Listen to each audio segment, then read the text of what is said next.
Let us for some time concentrate on the Divine Spirit and pray for the welfare of the whole humanity.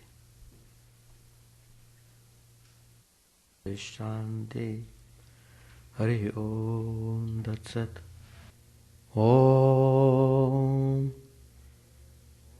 Stapakaya cha dharmasya sarvadharma swarupine Stapakaya cha dharmasya sarvadharma swarupine Avatara Varishtaya Ramakrishna Yate Namaha Asato ma tadgamaya Tamaso ma jyotirgamaya Asato ma sadgamaya Tamaso ma jyotirgamaya Mrityorma mritangamaya Om Shanti Shanti Shanti.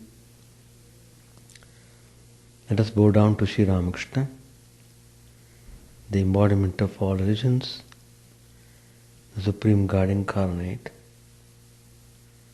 Let us pray to Him to lead us from unreal to the real, to lead us from the darkness of ignorance to the light of knowledge, to lead us from death to immortality. We have been studying Gospel of Sri Ramakrishna, where he is giving instructions for practicing Vedanta in daily life. You must practice Vedanta every moment of your life. Then only you will be able to sustain and develop properly. So Sri Ramakrishna here comes as the Supreme Teacher, the spiritual teacher, to teach humanity how to practice Vedanta.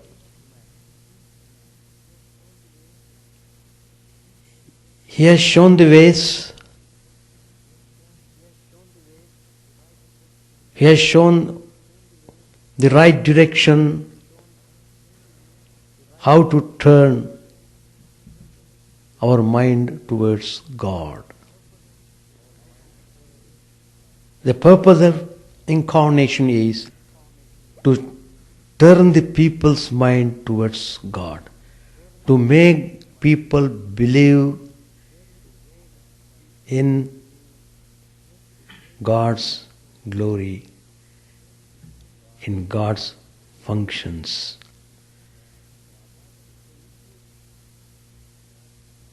So if you follow what these incarnations say, then you are saved from all dangers of the world and you will develop remarkably well in spiritual life. Only thing is you have to follow the Guru very strictly. Not simply strictness. You must be very strict.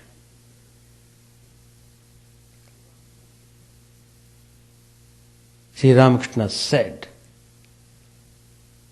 in chapter 27, I am taking his statement from the chapter. He has made it very clear. There was a sadhaka. He asked Sri Ramakrishna, Sir, what is the way? People keep on asking. Even if you answer 1,000 times, yet people will be there to ask the same question. Well, Sri Ramakrishna gives answer. He points out the way. He points out very clearly. What is that? Sri Ramakrishna says in the Gospel, faith in the Guru's words. Faith in the Guru's words.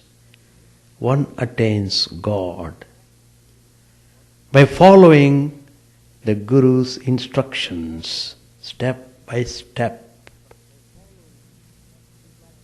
It is like reaching an object by following the trail of a thread. This is the instruction given by Sri Ramakrishna, the supreme teacher of the world.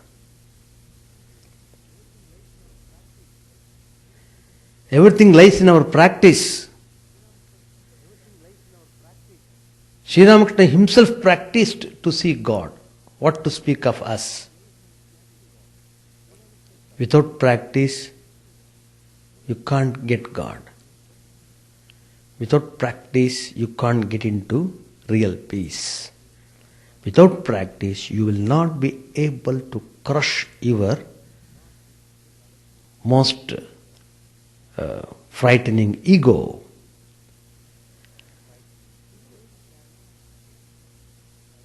It means then, Guru occupies the central place in your spiritual unfoldment and final illumination. Guru is the way. Through him you have to go. Meaning, you have to practice what Guru says. Then it is meant you are following in his ways. Not simply hearing what he says, but doing what he says. Hearing must be translated into action. Action translates into fruit.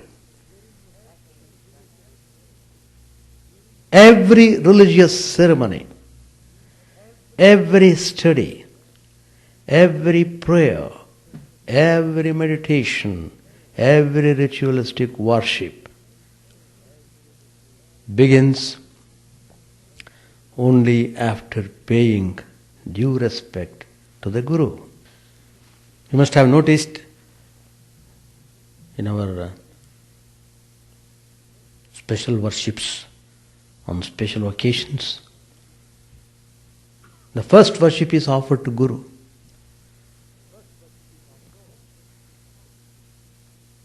So, in the spiritual path, the spiritual aspirant must seek a Guru.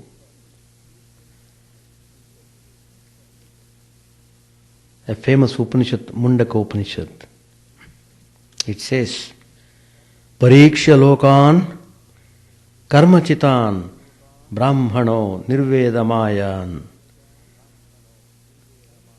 Nasya kritakritena tadvijnanartham sa gurumeva abhigachet samitpanihi shrotriyam brahmanishtam. A person, if he has to come to Guru, he must have some kind of preparation for that. He must aspire for the Guru. How that aspiration comes? It won't come simply. There are millions of people in the world.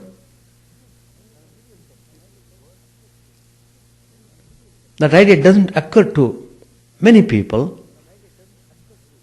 The idea of approaching Guru, the idea of living spiritual life.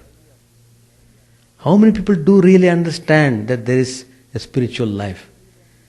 How do people really believe that there is a higher life? They think what all the life they are leading is the only life and that is the be all and end all of it. But there are some people, maybe very few, they scrutinize all the worlds gained by deeds. Then they develop spiritual inclination. They get into a lot of troubles in the world, lot of problems in the world. They get into a lot of conflicts. Mind becomes terribly restless. It becomes impossible to manage anymore. They feel as if they are losing control over things. It's a state of utter helplessness, a kind of terrible crisis, we should say. At that point, the spiritual inclination may open up the way for people like that. Well, why are you depressed? Why do you feel you are lost? Why do you feel you are grabbed by a terrible crisis? Don't worry. We will help you. Come. So, the spiritual inclination slowly opens up. Not that it opens to everybody. As I already told you, a very few people only show inclination towards spiritual life. And naturally it follows they should pay more attention to spiritual activities than the other things. So,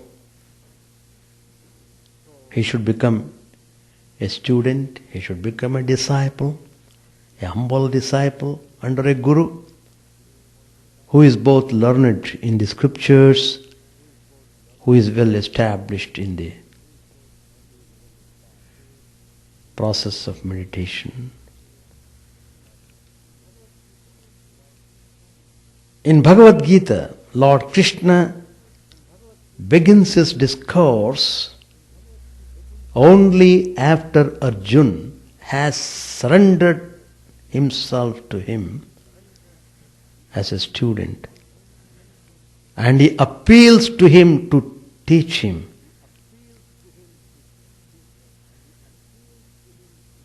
He was in the terrible stress of despondency, terrible confusion, not knowing what to do. Just he surrendered himself to Lord Krishna. So, once you approach the Guru with a sincere heart, that's very important. It is not for making a show, oh, I am the disciple so and so. What does it matter? You may be his disciple. But if you don't do practice, if you don't sincerely try to remove weaknesses from your heart, you remain as you are before. Even though God's grace is available to you through the Guru, still you will not be able to make use of it on account of insincerity of the heart. So, it follows the Guru-Shishya relationship is very, very sacred.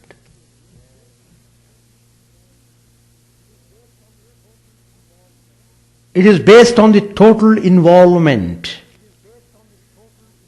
commitment and obligation of two persons, Guru and Shishya, who are bound to each other forever. Guru takes the whole responsibility of the disciple.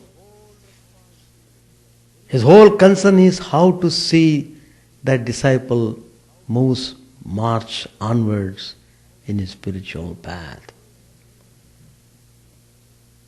He is very much concerned about the disciple, even though the disciple is careless and not concerned about the Guru. Deeper than any other human relationship, it is the purest and most sublime relationship, the relationship between the Guru and the disciple. Here, the Guru, what I mean is the spiritual preceptor, not your academic teachers. Though they are also Guru in one sense. But I am referring to the Guru who takes you in the spiritual path. I am dealing with that subject. Because what you see in the world, even though everybody is in one stage or other following the teacher, but how far the relationship between the teacher and the student exists, that's important. So here, there is communication between the Guru and the disciple. How can you develop faith in the words of Guru unless you come in touch with Guru constantly? Unless you are very sincere in your heart, unless your aspiration is very strong. So, the disciple, he doesn't merely ask questions and listen. He serves the Guru, he worships the Guru. That is our great tradition. All those traditions are going away. But all those conventions had tremendous effect on the personality.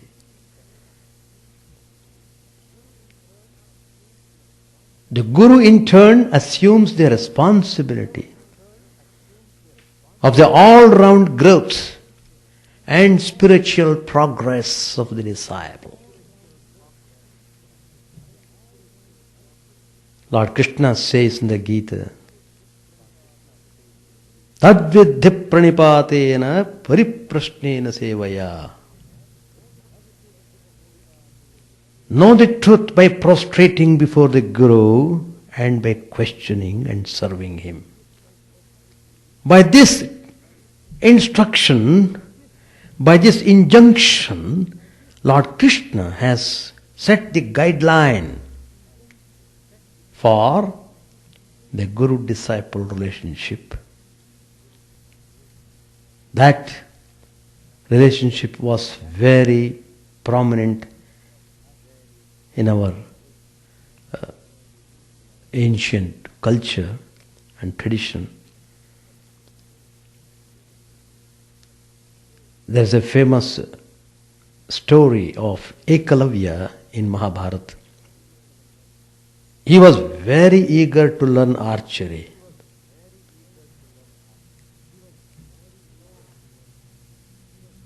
So, he wanted to practice it.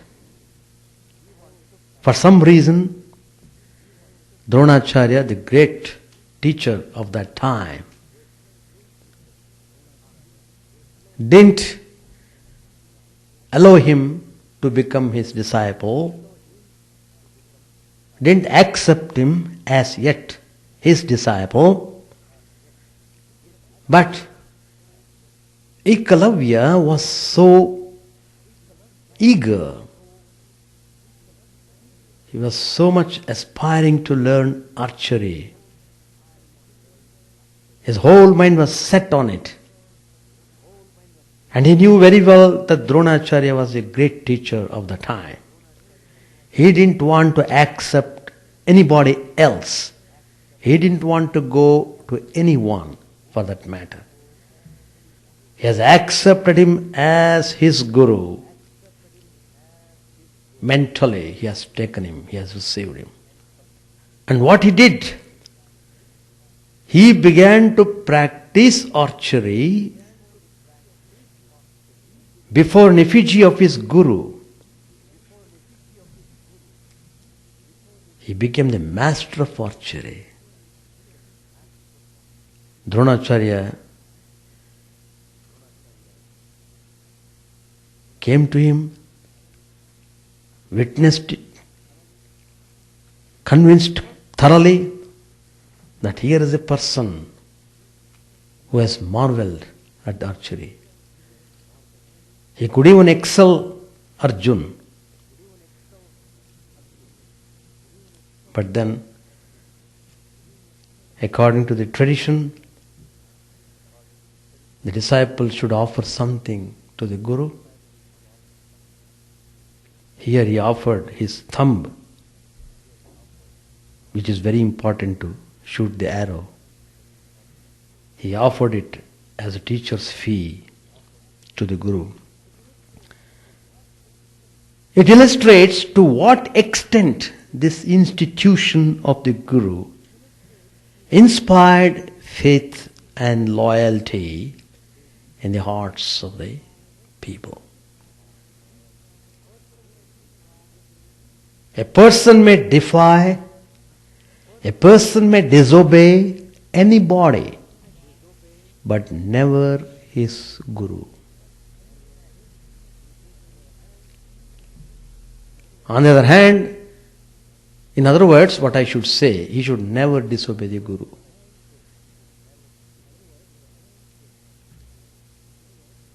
If you are disobeying the guru, you are cutting off the thread.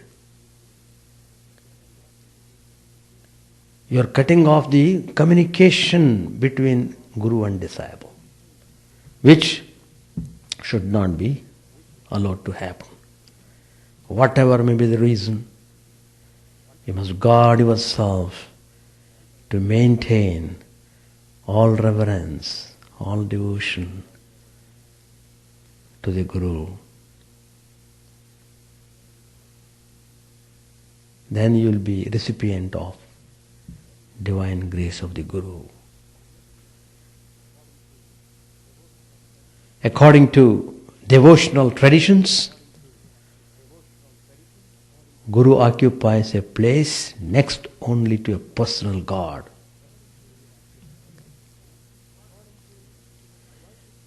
According to Advaitic tradition, this Guru concept is there everywhere. According to this Advaitic tradition, those who follow non-dualism, Guru Brahma, Guru Vishnu, Guru Devo Maheshwara, Gurureva Param Brahma, Tasmai Shri Gurave Namaha. Famous verse. Guru is identified with the highest reality. A monk who has announced everything, he may not worship any deity, but he is permitted to worship his own Guru. Indeed, devotion to Guru is for a man what chastity is for a woman.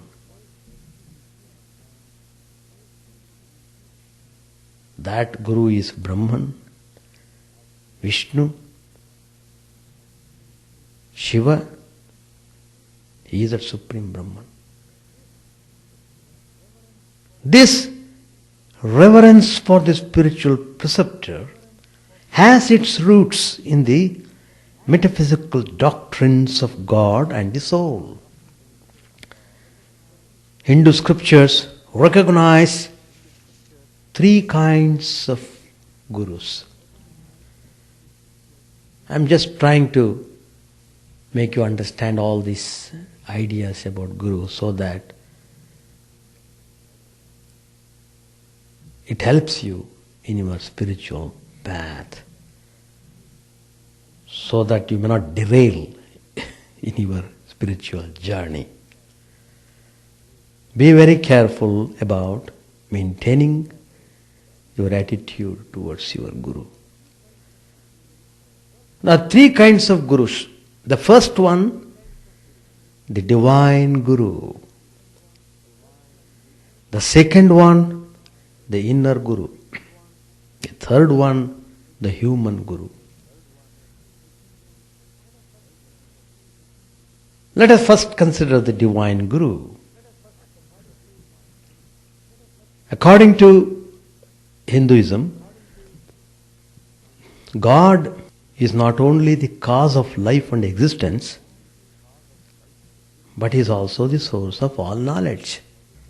Vedanta teaches that consciousness is self-luminous and is the nature of Atman. An object is known only when the light of Atman falls upon it and illumines it. What is true of external cognition is true also of internal cognition or spiritual experience. Since according to all schools of Vedanta, the individual self is either a part or a reflection of the Supreme Brahman, all knowledge ultimately originates in Brahman.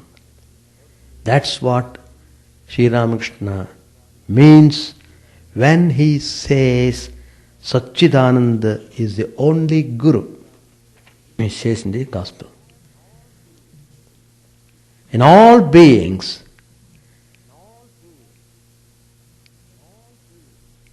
our immanent aspect of the Supreme Divine Guru exists as the inner controller, Antaryami.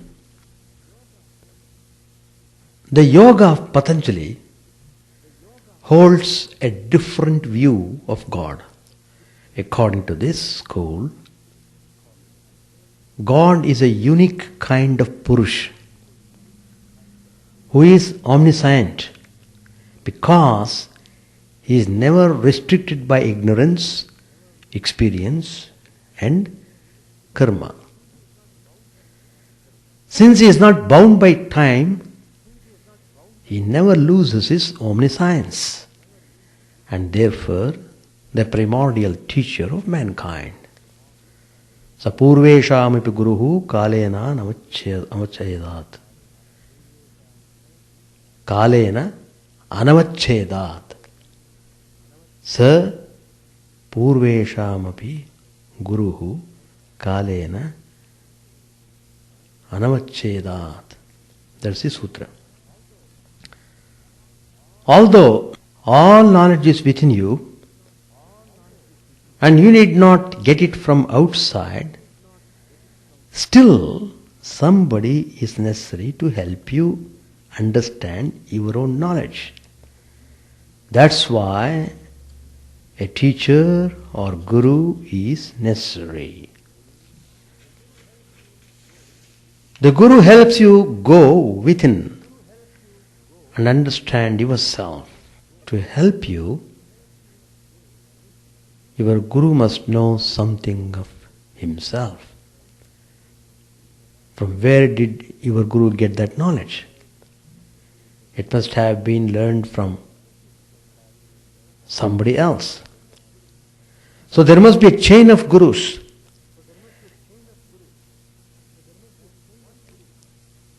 then one who is the first Guru, whom do you call the first Guru? There may be hundreds of thousands of Gurus, but there should be a primary one. There should be an infinite reservoir of knowledge from which all knowledge came in the beginning.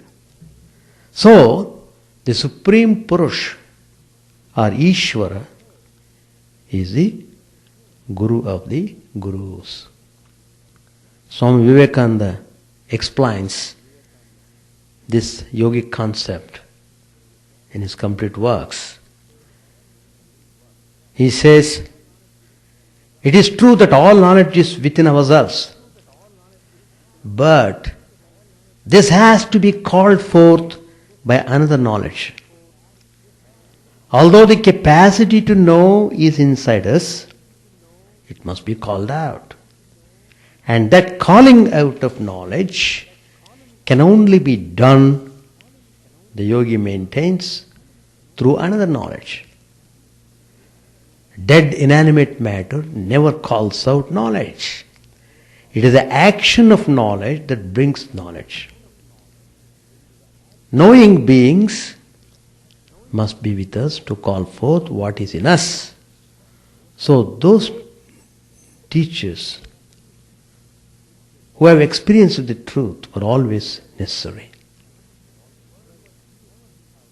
The world was never without them, and no knowledge can come without them. God is the teacher of all teachers, because these teachers, however great they may have been,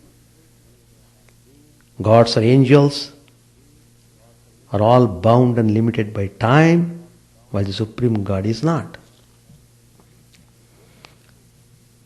In Shvetashvatara Upanishad, it is found a synthesis of the yogic and Vedantic views of God as Supreme Teacher. Yo brahmanam vedadati puram, yo vai vedam sa prahinoti tasmai, tammadevam atmabuddhi prakasham, mumukshurvai sharanamaham prapadye. Shvetashvatara tells, he who at the beginning of creation projected Brahma, the creator, and who revealed the Vedas to him, seeking liberation, I take refuge with that effulgent one whose light turns the intellect towards the Atman. This idea later on became a central one in the Puranas and an important tenet of Hindu theology. Brahma, also called as Hiranyagarbha, is the creator. God, referring to the Supreme God, he is the creator of all creators. He is also the teacher of all teachers. During cosmic dissolution, all the universes with their creators get resolved back into God, who alone that exists without a second, embodying all knowledge. When a new kalpa is about to begin, God first projects Hiranyagarbha and communicates knowledge to him. From him, the great rishis gain spiritual knowledge by practicing austerity. This spiritual knowledge is transmitted from generation to generation by a succession of illumined teachers. In a well-known verse popular to Advaitic tradition, the source of the knowledge of non-dualism is traced from one's own Guru through Shankara to God himself. The prayer says, I constantly salute the Supreme Lord Narayan, Brahma, Vasishtha, his son Shakti, his son Parashara, his son Vyasa, his son Shuka, his disciple the great Gaudapada, his disciple Govinda, who is a prince among yogis, his disciple Sri Shankaracharya, his 4 disciples Padmapada, Hastamanaka, Trotaka and Sureshwara, and also my own revered preceptor. We offer salutations to all the gurus this way. There is another tradition in which God is regarded as a guru in another sense, namely God as Vak. Vak means the word. All the human knowledge is connected with sound symbols, and without words, thinking is impossible. Hindu tradition holds that all words are only different manifestations of one primordial work, the Vak, the first manifestation or utterance of divine wisdom. Kathopanishad says, Prajapatirva idamasit, tasya vagvidiyasit. That is, in the beginning was Prajapati, the Supreme Lord, and Vak, the word, was his second. This is so very similar to the famous opening line in St. John's Gospel. There it says, in the beginning was the Word, and the Word was with God, and the Word was God.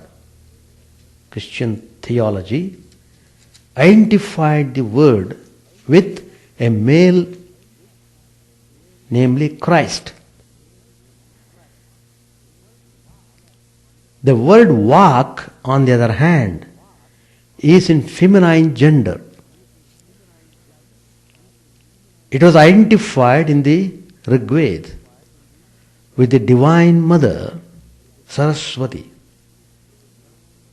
who is still being worshipped as a goddess of wisdom by many Hindus.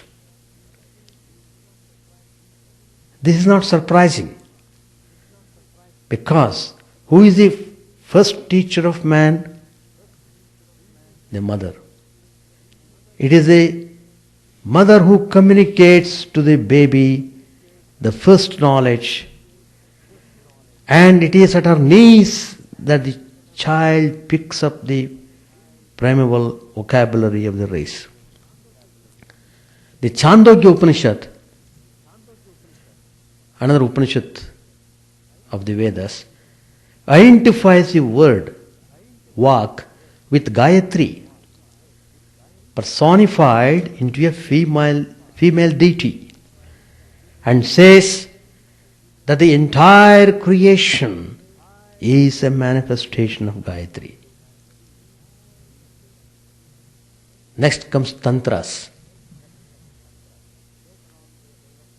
Later on they developed this doctrine of the word into the metaphysical principle of the Logos, that is Nada Brahman, and identified it with the Divine Mother of the universe.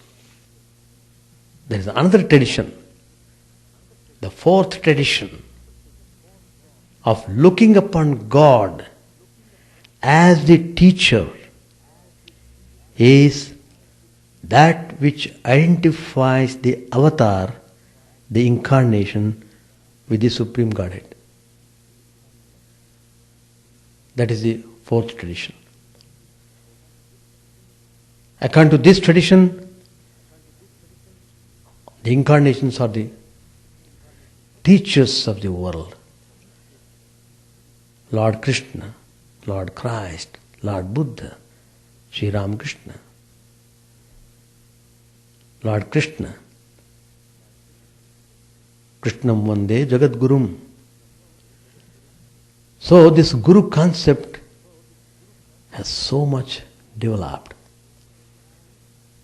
The more reverence, devotion, love, steadfastness you cherish towards your Guru, the more and more you become closer to God. Thank you. Now I shall read a few lines of the Gospel.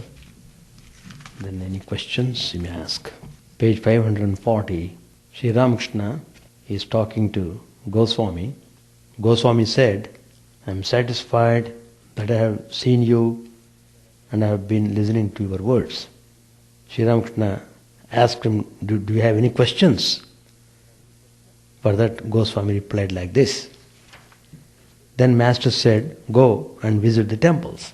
Goswami said very humbly, won't you please sing something about Sri Chaitanya? The Master complied. He sang, why has my body turned so golden? It is not time for this to be.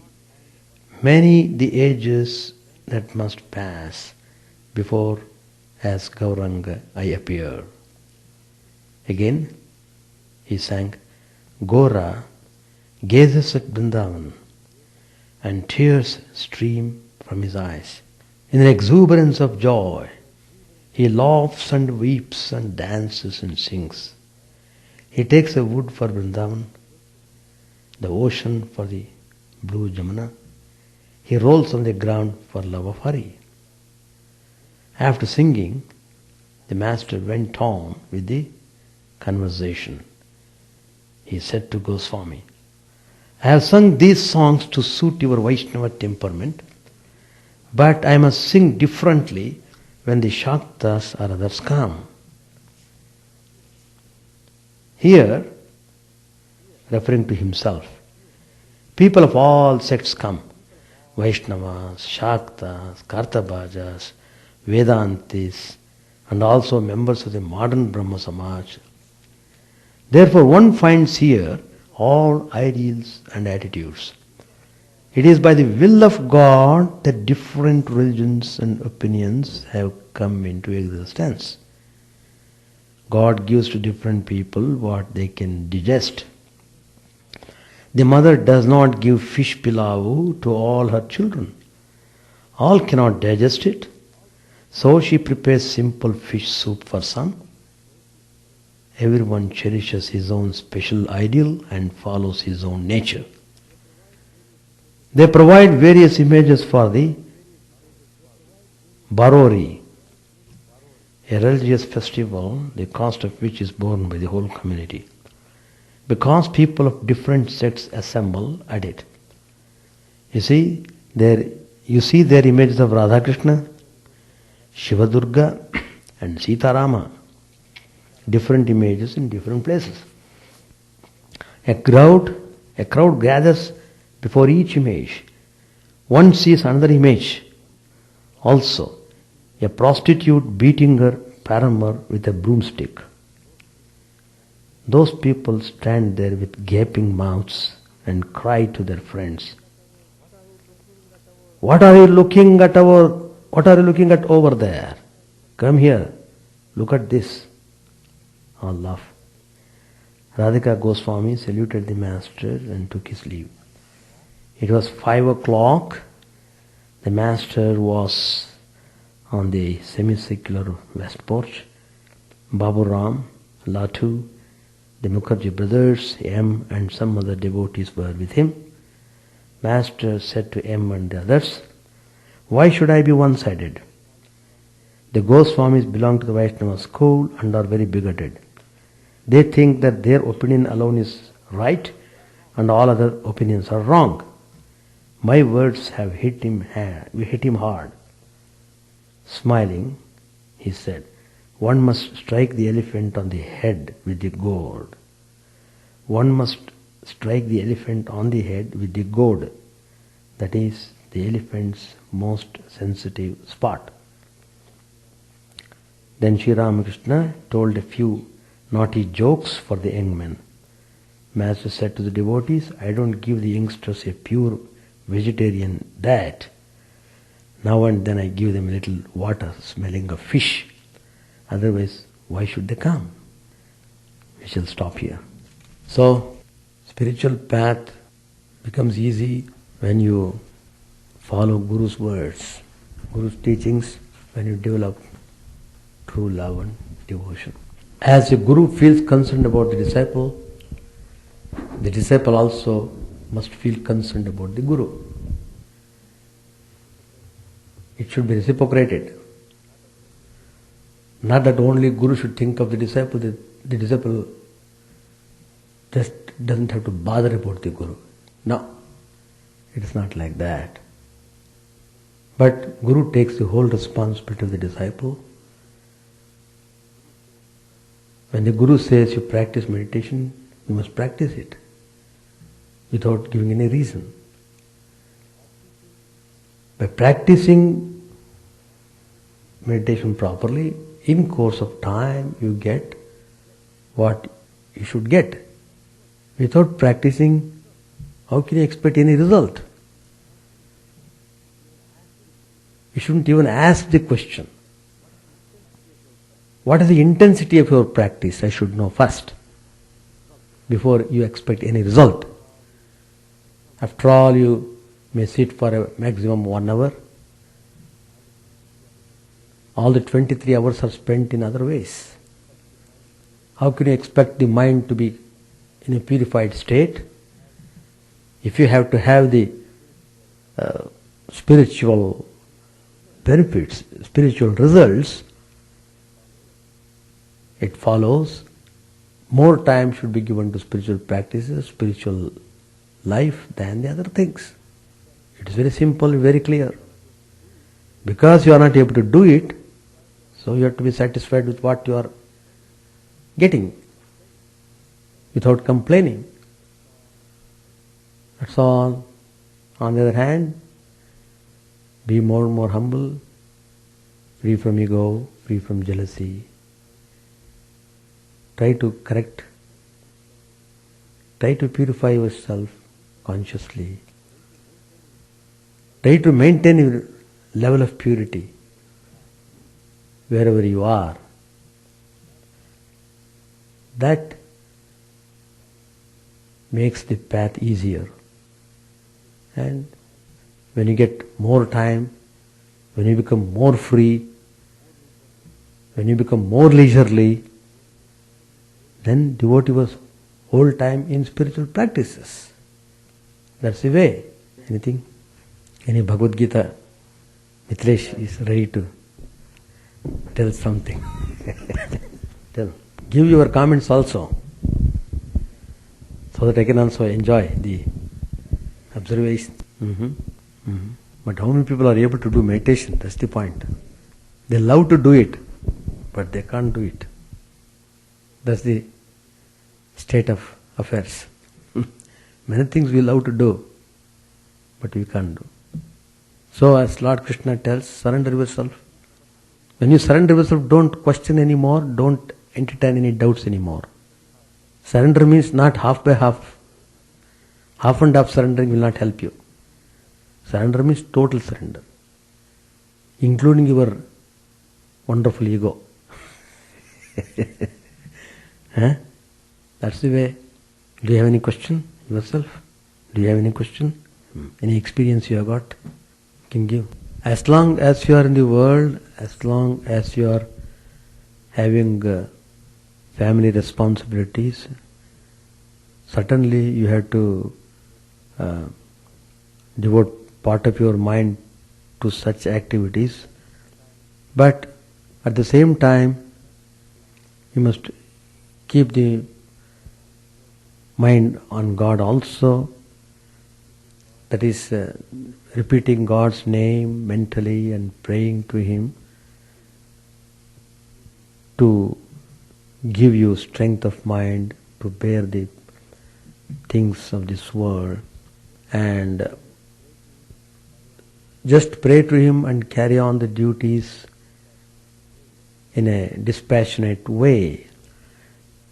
The more and more you take to spiritual ideas, the more and more you should become dispassionate. That means you are handling the problems without any excitement. Handle them calmly. Be calm and handle them. Handle the things in a way the volunteers handles the work. So some people, they volunteer their services. They come and do the jobs, for example in the temple. Sometimes they come. They're happy to volunteer themselves and do many things. But they know it is Lord's work and so they do. So that attitude, if you maintain that attitude towards your activities in the world, then you are not bothered about the things.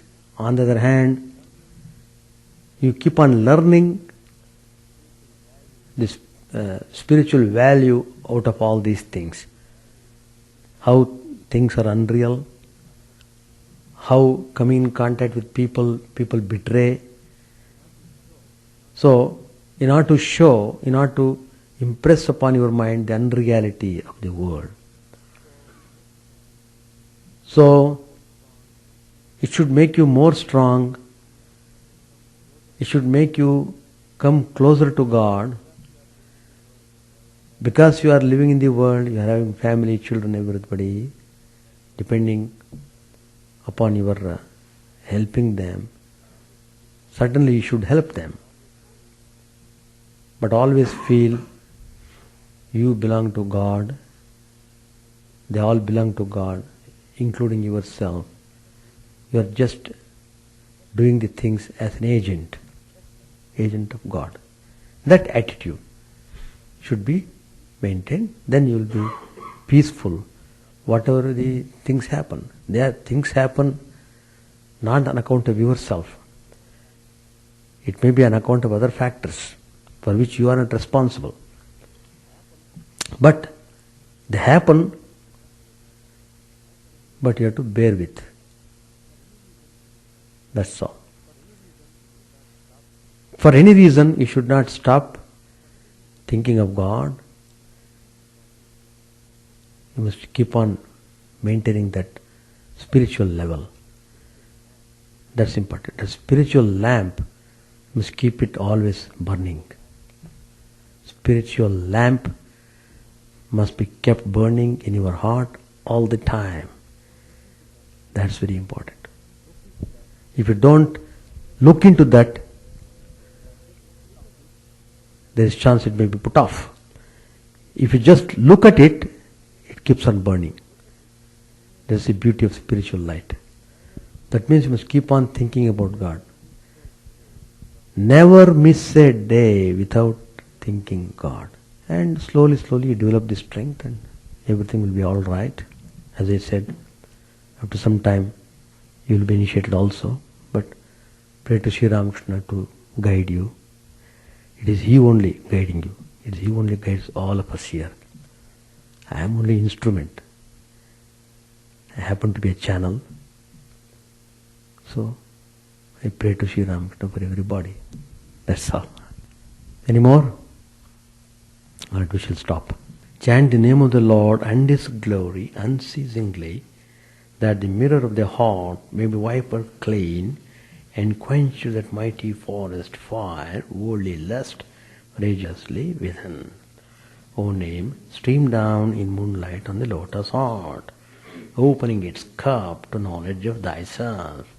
O self, drowned deep in the waves of His bliss, tasting His nectar at every step, bathing in His name, that bought for weary souls.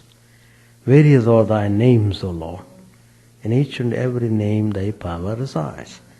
No time so sit, no rites so needful for chanting of thy name. So vast is thy mercy, how huge then is my wretchedness, who find in this empty life and heart no devotion to thy name. O my mind, be humbler than a blade of grass, be patient and forbearing like a tree. Take no honor to thyself, give honor to all. Chant unceasingly the name of the Lord. O Lord and soul of the universe, mine is no prayer for wealth or retinue, the playthings of lust or the ties of fame. As many times as I may be reborn, Grant me, O Lord, a steadfast love for Thee. A drowning man in this world's fearful ocean is Thy servant, O sweet one. In Thy mercy, consider him as dust beneath Thy feet. Oh, how I long for the day when an instant separation from Thee, O Lord, will be as 1,000 years, when my heart burns with its desire, and the world without Thee is a heartless void. Prostrate at Thy feet let me be, in unwavering devotion, neither imploring the embrace of Thine arms, nor bewailing the withdrawal of Thy presence, though it tears my soul asunder. O Thou who stealest the hearts of Thy devotees, do with me what Thou wilt. For Thou art my heart's beloved, Thou and Thou alone. O Lord, lead us from the unreal to the real, lead us from darkness to light, and lead us from death to immortality. May all be free from dangers, may all realize what is good, may all be actuated by noble thoughts, may all rejoice everywhere, may all be happy, may all be free from disease, may all realize what is good, may none be subject to misery. May the wicked become virtuous, may the virtuous reign tranquility, may the tranquil be free from bonds, may the freed make others free. May good betide all people, may the sovereign righteously rule the earth, may all beings ever attain what is good, may the worlds be prosperous and happy. May the clouds pour rain in time, may the earth be blessed with crops, may all countries be free from calamity, may holy men live without fear. May the Lord, the destroyer of sins, the deciding deity of all sacred works, be satisfied. For He being pleased, the whole universe becomes pleased. He being satisfied, the whole universe feels satisfied.